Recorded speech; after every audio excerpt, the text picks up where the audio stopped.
اللہ الرحمن الرحیم الحمد للہ رب العالمین والعاقبۃ للمتقین والصلاة والسلام علی اشرف الانبیاء وسید المرسلین وعلی آلہ الطیبین الطاہرین واصحابہ واہل بیتہ وذریاتہ اجمعین۔ محترم ناظرین اور سامعین، اللہ تعالیٰ کے سارے مہینے مبارک ہیں، بابرکت ہیں، لیکن ان تمام مہینوں میں ماہ رمضان، ماہ سیام انتہائی عظیم مقام اور مرتبے کا حامل ہے۔ اور ماہ رمضان کی سب سے بڑی سعادت اور فضیلت یہ ہے کہ اس ماہ مبارک میں اہل ایمان اللہ کی بارگاہ میں روزہ رکھتے ہیں۔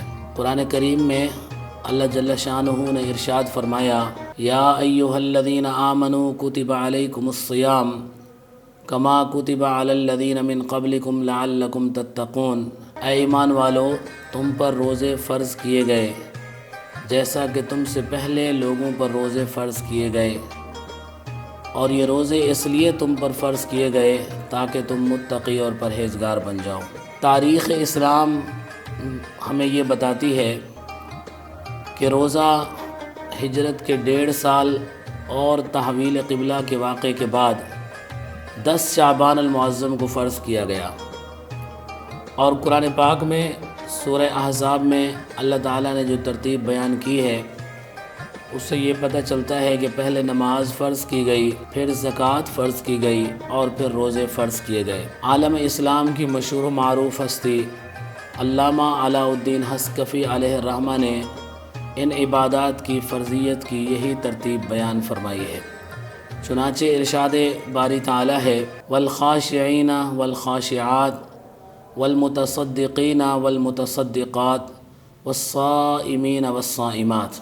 اللہ کی بارگاہ میں نماز پڑھنے والے مرد اور نماز پڑھنے والی عورتیں، اور اللہ کی بارگاہ میں صدقہ دینے والے مرد اور صدقہ دینے والی عورتیں، اور اللہ کی بارگاہ میں روزہ رکھنے والے مرد اور روزہ رکھنے والی عورتیں۔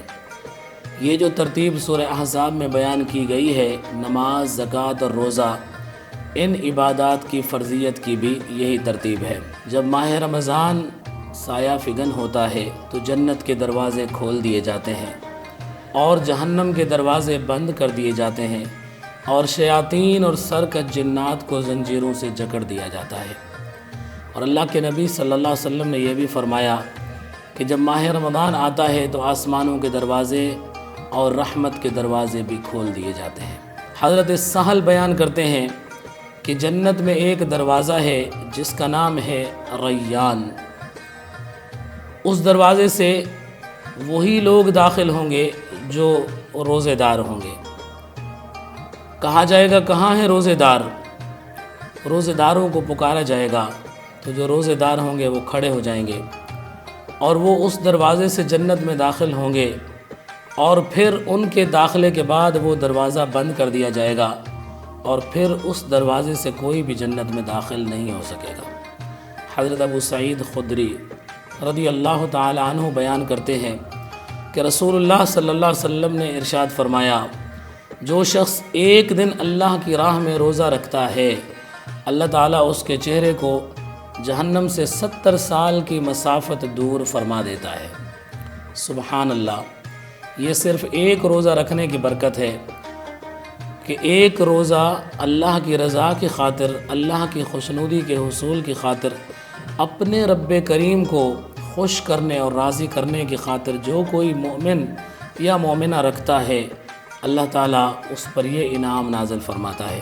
اللہ جل شانہ کی بارگاہ میں دست بدعا ہیں، اس کی بارگاہ میں دعا کرتے ہیں کہ رب العالمین ہمیں اس ماہ مبارک کے فیوض و برکات سے کما حقہ مستفید ہونے کی توفیق عطا فرمائے۔ اس میں زیادہ سے زیادہ اپنی بندگی، عبادت، اطاعت، تابعداری اور فرما برداری کی سعادت عطا فرمائے، اور اپنے پیارے محبوب صلی اللہ علیہ وآلہ وسلم کی تعلیمات عالیہ کے مطابق اس ماہ مبارک کے شب و روز ہمیں بسر کرنے کی توفیق عطا فرمائے۔ یہ عظیم مہینہ ہے کہ اس کے دن میں اہل ایمان روزے کی حالت میں ہیں، اور اس کی راتوں میں اہل ایمان اللہ کی بارگاہ میں کبھی قیام کی حالت میں ہیں، کبھی رکوع کی حالت میں ہیں، کبھی سجود کی حالت میں ہیں، کبھی سحری کی عبادت ہے، کبھی افطار کی نعمت اور رحمت اور برکت ہے۔ تو اس ماہ مبارک میں اہل ایمان مسلسل اللہ کی عطاؤں کے سائے میں ہیں۔ اللہ کریم ہم سب کو اس ماہ مبارک سے کما حق ہو فائدہ اٹھانے کی توفیق رفیق عطا فرمائے، آمین بجاہ النبی الامین وما علینا الا البلاغ المبین۔